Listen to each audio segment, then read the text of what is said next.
It was a little scary there for a while, guys. I was super worried that Gil here was not going to hit the United States or Canada or Mexico because he had lived exclusively in Europe, and not all of Europe. It was pretty much just France and Germany for months. I believe he was originally found in France, in Paris, in March. So you have March, April, May, June, half of July until Gil here has finally shown up at Walmart stores across North America. So far, I believe just Canada and the United States, but I have found a few of them at my local stores. So hopefully if you want him, you live in the US or Canada, you're able to go out and grab one. The price of haulers, it spiked up to $27, but it has since come back down to the original price of like $19, 20 something with tax. Not that bad at all for a hauler that has not been released in 15 years. Now, I don't want to sound like that guy who's like, well, back in my day, but I'm going to do it anyways. Back in my day, Gil was a peg warmer. Yes, this very hauler right here used to be the most easy to find hauler alongside Mac. The easiest hauler, I should say, because he was released in 2009 and 2010. He was in multiple cases, Toys R Us, Target, Walmart. For whatever reason, I remember Toys R Us especially being plagued with Gil haulers to the point where I was so frustrated every time I saw him, because at that point I was looking for Paul Valdez, Oliver Lightload, Chet Boxkaar, who we reviewed the new Vietnam variant of a few months ago, Ben Crankleshaft, all those other guys. There were Piston Cup haulers out at the time that were not hitting shelves because Gil had taken his claim and he was there to stay in the 2011 as well. But over the years, he has become extremely rare, not as rare as some of these other haulers, and the re-release here in 2025 will definitely alleviate that, and he'll be pretty reasonable, at least for the next year or two, maybe 3, and then I'm sure the prices will go right back up because haulers, especially Cars 1 haulers, especially truck stop haulers, are very popular, very iconic, very nostalgic. And so now when I see Gil, it's the first thing I buy. I'm like, oh my God, it's Gil. He's back. Let's go. It's funny how things change like that. He goes from someone that I despise, someone on the level of like Rodette Marker in terms of a peg warmer guy. I'm not kidding. Like, I'm not exaggerating. It was that bad. But anyways, now he is the cream of the crop. He is the cool kid on the block. First release in 15 years, third release all time in full truck mode, fourth release if you count the early 2017 just semi-deluxe Toys R Us Radiator Springs Classic release. Now, we're going to try and get through this without making myself visible because I don't look good right now. I am in my review clothes. But yes, this is Gil hauler. Now, the international packaging for Gil hauler from France and Europe is actually a little bit different. It's funny, there's only 3 translations here on the front and on the sides. Or maybe it's 4 here. Yeah, no, only 3 on the sides, only 3 on the front. But on the back, in the top left corner, there's a bazillion. So it's kind of funny how they divvy it up. But if you found one over or got one from Europe, that is a package variant from the North American packaging that we're looking at right now. Obviously, we're reviewing this guy again because he is now made in Vietnam, rendering him a variant. We're going to see how different he actually is from his original Chinese releases. I'm expecting quite a few, like we saw with Chet Boxkaar a couple months ago, who arguably was a better re-release just because Chet was way rarer back in 2010 than Gil was. And by way, I mean much, much, much, much rarer than Gil. But both are being praised as some of the best re-releases in a long time, and as they should be. Now, unlike with Chet, who showed pits on the back, kind of demonstrating how he opens up, you just get a fat Microsoft Word yellow arrow. Yes. So Gil does open from the side like that, similar to Paul Valdez, but he has some unique elements that we'll take a gander at. And yeah, as much as it's going to pain me to open up a mint Gil here, we're going to do it anyways because that's what we do here on the Mr. Docket channel. So I'll be right back with Mr. Gill all opened up. Gilbert, I should say.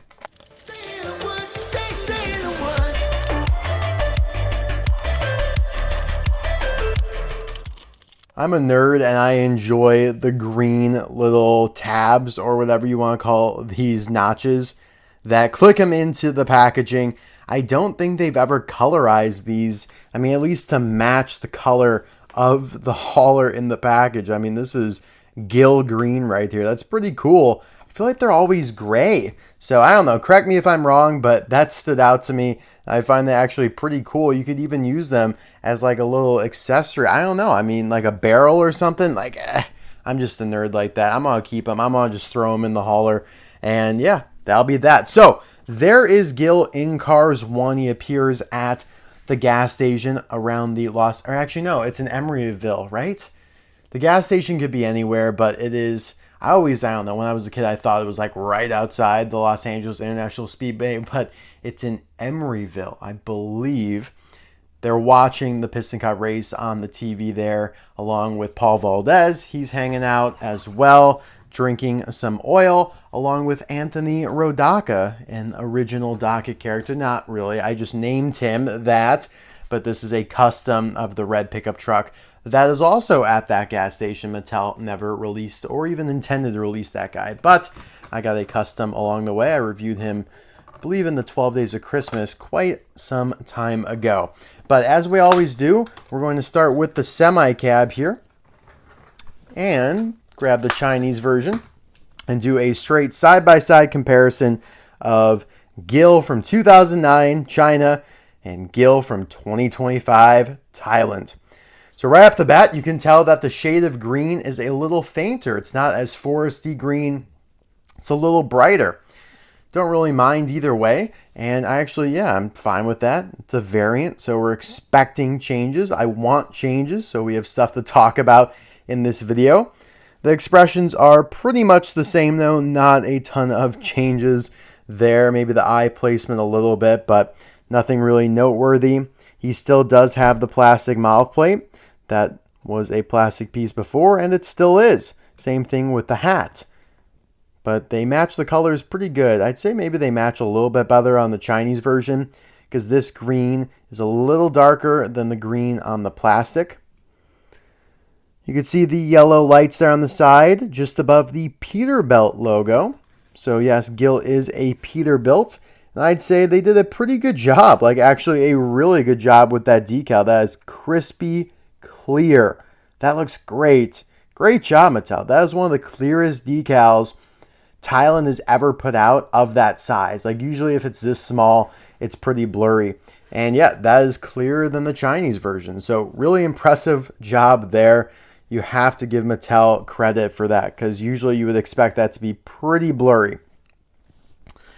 You can see some of the other silver detailing on him. He's got his white stripes. He's got his grill, which, yeah, it is textured. You can run your finger across it and feel the individual slits. It's a little bit more profound on the Thailand version than it is on the Chinese version. You got the plastic side view mirrors, which are a little bit more of a plasticky looking gray, not quite as silvery. Speaking of looking a little bit more plasticky, I would say these barrels here on the side definitely look more plasticky. They still have the kind of oil, tarmac, grease, grime detailing, the blackness there, but the way they did it here on top of a darker gray as it is, kind of more smudgy, it looks way better. So those are negative points for the Thailand version, unfortunately. I will say the wheels look awesome though. They really amped up the dirtiness, and in fact, you're going to kind of get a different pattern on every gill. Like no two gills are going to be identical in terms of the black patterning, if that's even a word, on the wheels here. So you could see just the difference between China and Thailand. Thailand wheels are actually a little shinier. You know, you look at that one there up front under the cab. Yeah, it's definitely a little silvery, more silvery. This wheel back here is absolutely caked in grease and oil. It's almost all black, which is awesome to see, but you might find your Gil to have a very clean wheel here, and then maybe this one's super dirty. So it's really cool how they did that. And my right front wheel here is also just super oiled up, and I think that looks awesome. I have a couple of them in the package. I decided to open up this one because of that wheel specifically. That was my tiebreaker in why I opened it up. This one here, you could tell, is a much cleaner wheel, and yeah, maybe you want the cleaner wheel, but for me, I was like, you know what, that looks awesome. It looks filthy, and I want Gil to be like that. Gil's grimy like that. Grimy Gil is what they call him. Gritty, grimy Gil. Gritty, grimy, greeny Gil. Full name, actually, yes. So yeah, I just love that. The wheels look great on the Thailand version. Lots of positive points. I mean, I feel like the Chinese wheels are okay, but they definitely spent some more time detailing the front ones than these ones here under the hitch. I mean, look how much more shiny these look. Oh my God, that's beautiful. I love it. All right. Again, Thailand on the right, China on the left. So he has retained his ML115 license plate. Now this is one of the most used license plates in all of the Cars diecast line. A lot of different characters have this license plate from Cars 1. I think even like Jeremy Hot Rod Mallow. No. Oh my God, I can't believe I just said that out loud. That was like the fan-made name for Kim Carlins. I don't know where that name even came from originally, but Kim Carlins, for whatever reason, used to be called fan-made name, Jeremy Hot Rod Mallow. I cannot believe I just repeated it. That's how much people said that thing back then. Anyways, that is the co-host to Dan Sklarkenberg. Anywho, he's got this license plate along with a bunch of other Cars 1 characters. Mattel just loved to reuse ML115, and we still don't even know the significance of it. But on the top of the hitch here, there's nothing too crazy going on. The smokestacks, maybe a little less shiny, unfortunately, not quite as silvery, but that is as to be expected with Mattel. And then the roofs. All right. Both are great. The Thailand version's got some really cool features, though. I will say the wheels are getting me excited because I'm a nerd like that. I just like that kind of stuff. All right, moving on to the trailers. Again, you could see the coloring difference in full effect. A much lighter, softer green on the Thailand version than on the Chinese version, which is a dark forest Nigel Gearsley green. You got the vent here looking pretty much the same. And again, you're going to have this black detailing all around the silver trim on the trailers here. You're going to see some of that on the wheels again, but I would contend that the Thailand version does it a little bit better and puts a little bit more effort into it. Yeah, I would definitely say that. Yeah, the Chinese version doesn't even look all that dirty here. Oh yeah, they're pretty much perfectly clean here, which just doesn't make sense. I mean, if you're going to dirty up some of the wheels, you got to dirty up all the wheels. And yeah, Thailand took that to heart. They're not quite as dirty as the up front ones, but I think that also kind of makes sense just logically. All right, keep getting these switched up. Okay, China on the left, Thailand on the right. You have your ML115 license plate, and we have a new detail. Some red and white tape, essentially. Red and white caution stripes add to the bumpers here instead of before them just being blank. So that's actually a really cool addition. We never see the back of Gil's hauler, so this is all just left up to Mattel's creative liberties.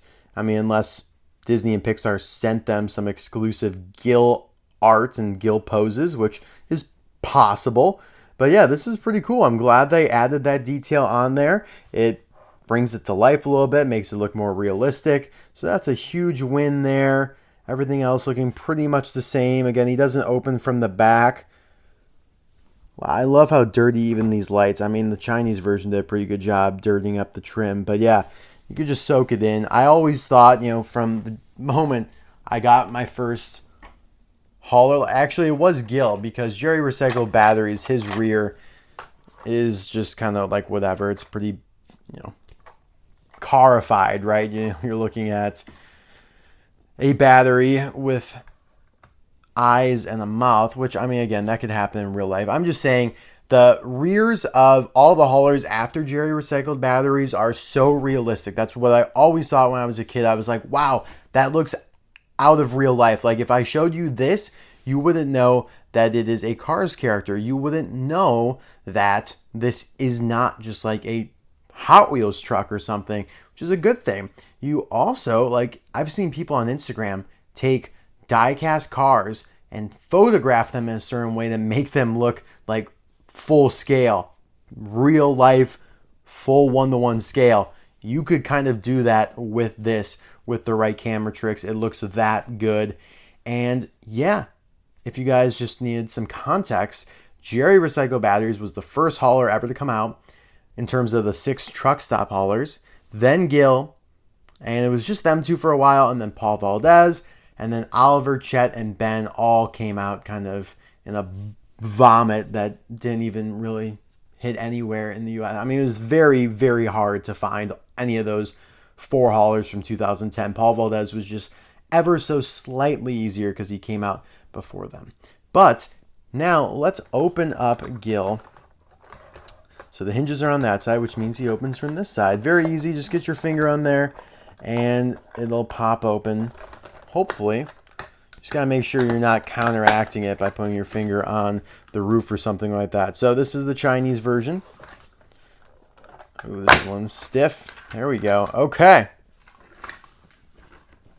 So he's always had kind of like this toxic waste, just some random parts in here. You have the spring, you have a barrel, and some other crap. Who knows what is, an oil can maybe. And then the gray stuff, whatever that is, gravel, hopefully. I don't know. I always thought it was like toxic waste, but probably not. Probably not toxic because it is just laying out in his bed, which is very nicely detailed to show how dirty it is. It's not even. Somehow, yeah, over here it's clean because it's around the post, but the post also got some dirt detailing on them. So I always thought how nicely done this was. I feel like I kind of always wish that haulers opened from the back just to be realistic, but Mattel was very creative with how they opened up their haulers, and I'll show you guys that a little bit more here. So you can see here, they kind of left the center part clean for whatever reason. So yeah, a lot of differences. A lot of differences. You can see here the toxic waste or whatever you want to call it, the garbage, the debris, pretty much the same.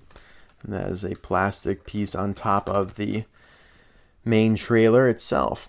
Really cool, really cool. So yeah, you could toss a car in here. Who's going to be my victim for today? How about Jeff Gorvette? You know what? No, that just doesn't make sense aesthetically. Otis, you're going to get thrown in here. You just look like you would end up in a Gil. I'm sorry. So yeah, you could fit a good sized car in here. I mean, Otis is obviously a smaller car, but plenty of room. You could even put an Otis and like a couple pitties. You could put a lot of pitties in here. Let's see about the Thailand version here. Come on. Come on. See, it's hard to open them sometimes because you're like holding on to them like this, but then you're trying to open and close it basically at the same time. So you gotta be really like, I don't know why it's getting snared here at the backside. Oh man, it is bad. Yeah, this is no bueno. This piece right there is stuck. So let's apply some force. There we go. Okay. Don't want to break my new hauler just to put Otis inside. But Otis is going to herald the addition of all these green pieces that I want to keep because I'm weird. Hey, I mean, they're in Gil green. You have to keep them. You have to respect that. Now they're going to rattle in there and annoy me as well. But there you have it. That's awesome. I think this is a heavy improvement over the Chinese version just because of, I mean, there are a lot of reasons, but the added detail here on the back is huge. I mean, that is the biggest difference you're going to see between the two Gils, and it is an improvement for sure. It's not one of those coin flips where it's like, yeah, it's up to personal preference if you like the shade or whatever. No, like that is an objective improvement. It's an added detail that is probably accurate to what the back of Gil would look like if we ever did get a glimpse at that. Yeah, this is a nice little blast from the past. I do plan to review Paul Valdez soon in Forlorn Favorite. So if you watch the end of this video, you got a little sneak peek into what one of the next episodes of Forlorn Favorites could be. So very exciting stuff there. And now I got Vietnam Chet Boxkaar. Oh, that didn't sound good. Anyways, sacrifices. Here we have Vietnam Chet Boxkaar, Vietnam Gil, only waiting on Vietnam Jerry recycled batteries to complete the 2025 hauler trio, and we will see what 2026 brings us, if they will do the other three, if they'll even just do one of them, maybe a Paul Valdez, maybe an Oliver Lightload. Who knows? It does seem, though, that we're trending that way. I mean, it would make sense. That would be some great releases, some great fodder for the 20th anniversary of Cars, because we have to remember, these are all Cars 1 characters, very nostalgic, at least to me, very meaningful. And yeah, it's great to see Gil back, even though in 2010, I think I would have said I never want to see Gil again. But hey, the passage of time works wonders. Yeah, it's like, what the hell? Gil found his way back into my life, and I am happily welcoming him back in. Guys, let me know in the comments below, will you be picking up Gil? Do you already have the Chinese Gil? Do you want both? Would love to know your thoughts on this down in the comments below. Let's get a convo going. I will see you guys next time for another video. Bye now.